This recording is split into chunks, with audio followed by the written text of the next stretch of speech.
Hello guys, welcome to the channel. If this is your first time stopping in and you enjoy the video, please subscribe to the channel, like the video, comment, all that good stuff.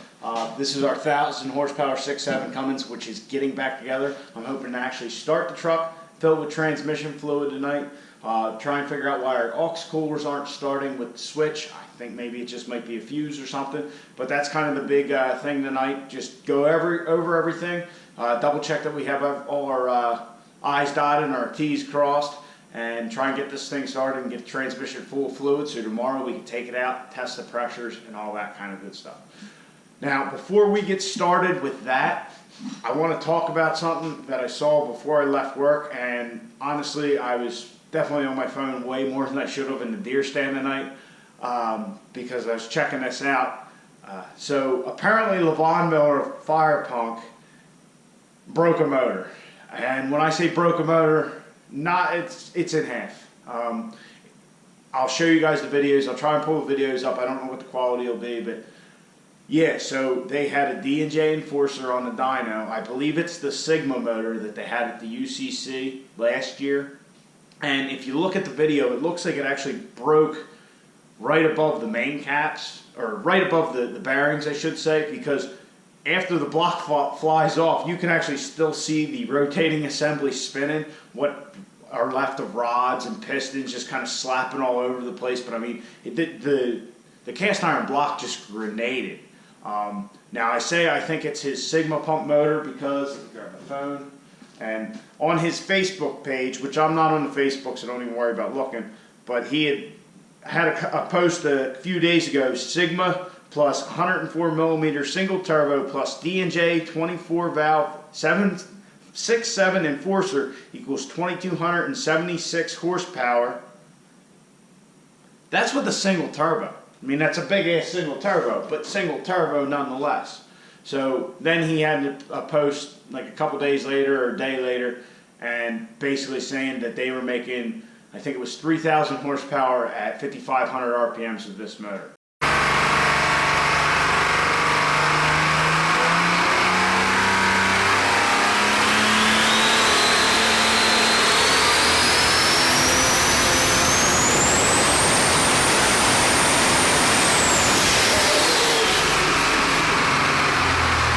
I guess it finally said enough is enough.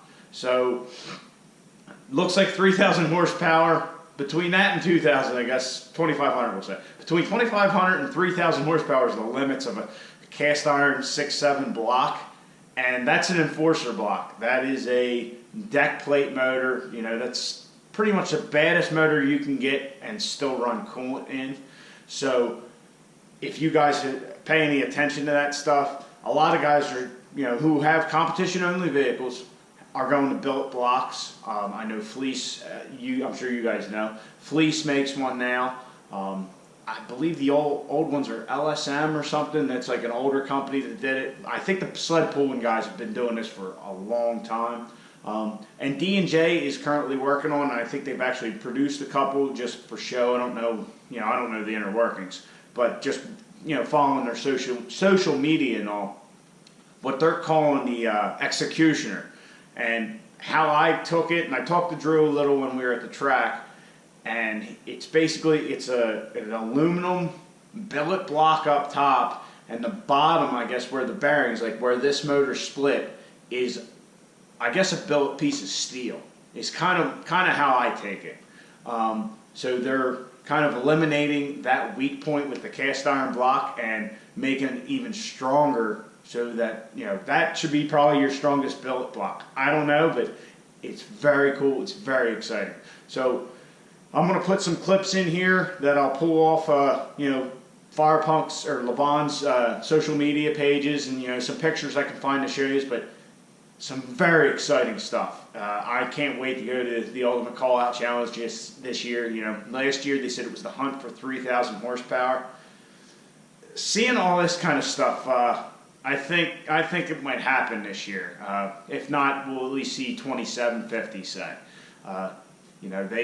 They're doing this, and then one of his posts said hashtag billet block coming soon. They got 6 months to go to UCC. Everybody was ironing this shit out like a month beforehand last year. So they got 6 months to work it out.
Alright guys, so that's my little rant. As you can tell, I'm a little excited. I just think this stuff's so neat. These guys are pushing the diesel industry so far, so fast. It's awesome.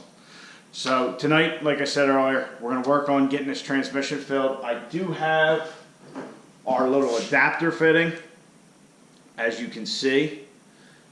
Basically, it's just a coupling with a nipple, brass nipple. So this is going to go on the outlet of our transmission where the torque converter, coming out of the torque converter, so we can read, kind of real time what's going on with the transmission. I want to try and figure out the aux cooler fans.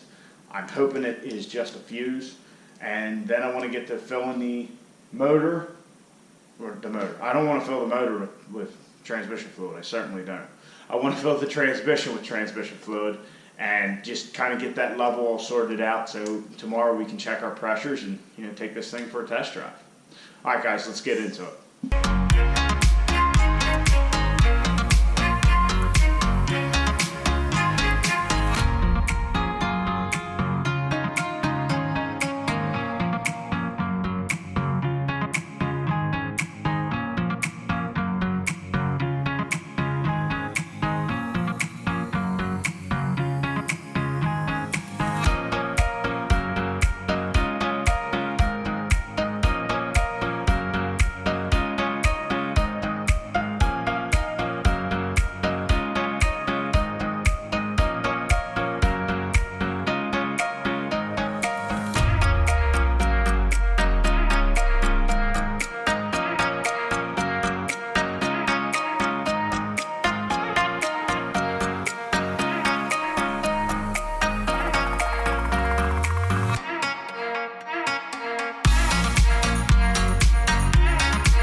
Cooler lines are all taken care of. I put our little adapter in for the new new gauge sensor. So that's in. The gauge is not in or hooked up, but the port is, so we're good there. We just got to do all the electrical, all that bullshit. I tightened all the transmission cooler lines, made sure everything was good there. Double checked everything underneath. We put our throttle cable in, and I think that's it. I think we're ready to go. We got coolant in the truck. We will definitely have to check that one, after we get it, up and running and all that kind of stuff. Our transmission has 8 quarts in it. So what we'll do is we'll start the truck, hopefully. I don't see any reason it shouldn't start, but hopefully. Start the truck. We'll put it into reverse, then neutral, then drive, a couple of times, get fluid in everything. Then we'll shut it off. Put a couple more quarts in it. Really, there's 8 in it. I think we put like 2 in the torque converter. That makes 10. Before it took about 17 or 18. So now with the new cooler, I'm expecting about 20. So we'll just put a couple quarts in, start it, check it. And at one point we will just keep the truck running and in neutral, so it's pumping through the cooler circuit, and keep checking it every quart. This little pump setup, it's nice having 5 gallons of fluid, but I am just making a complete mess. I'm just all over. If I had like a gallon container to put it in that was like clear, it wouldn't be a problem at all. But just doing it 1 quart at a time sucks. But that's where we're at. Let's get this thing started and go from there. Also, the aux coolers, let me put the cable on here. Alright, air dog's kicking on. But also our aux coolers, if we put the truck to on, which I actually left it there, turn our fan on, engine fans kick on.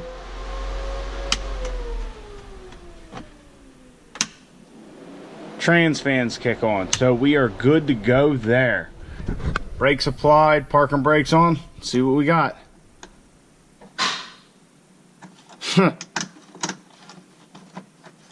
What the?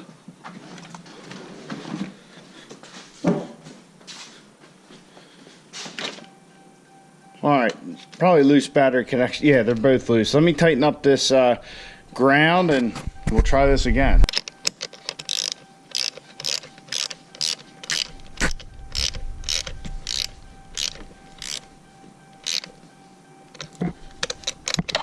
Alright, let's try this again.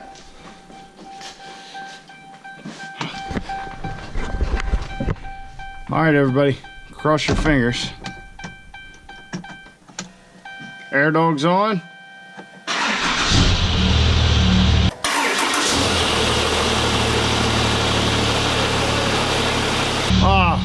Started right up. Reverse, neutral, drive, neutral, reverse, park. All right, truck starts, that's good. A little smell of exhaust in the air. Now when we check our fluid level, we should probably get no reading at all. Alright, there's a little bit on the stick, but that's nothing. That's just what's residual in the tube. If you look at the backside, there's nothing on it. So we have 8 quarts in it. Let's say 10 with what's in the torque converter. So we'll put 4 in it, and we will do the same process.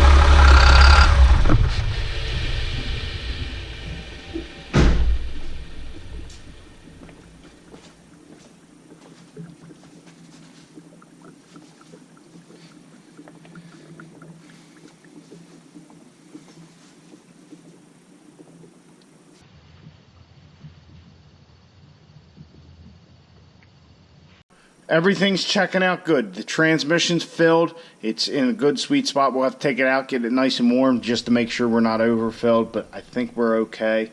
When the truck cools down, we'll have to check the coolant level. I did add some more while it was running. I don't know if you guys can tell. You probably can't, but it is... Yeah, probably can't tell. But it was a little foggy, we'll say, in the garage here. So the transmission's filled, the truck runs, no leaks, everything seems good. The truck was, it started right up. I mean, I guess it should have, I should say. I mean, there's no reason to think otherwise. We really didn't touch the fuel system or anything like that. But hopefully we can take her out for a drive tomorrow. Hopefully it's not, you know, as you can see on the back of Caitlin here, she's a little damp. So I don't know if it's supposed to rain or whatnot. So we'll see. Hopefully tomorrow we can take her out and, you know, run her through her paces a little bit and just, you know, check our pressures, make sure our transmission's set correctly as far as the throttle valve, and I'll go into that when we do that. So I hope you guys enjoyed this video. If you did, please like, subscribe, comment, all those good things. You need to get out in your garage, get the wrenching on your truck.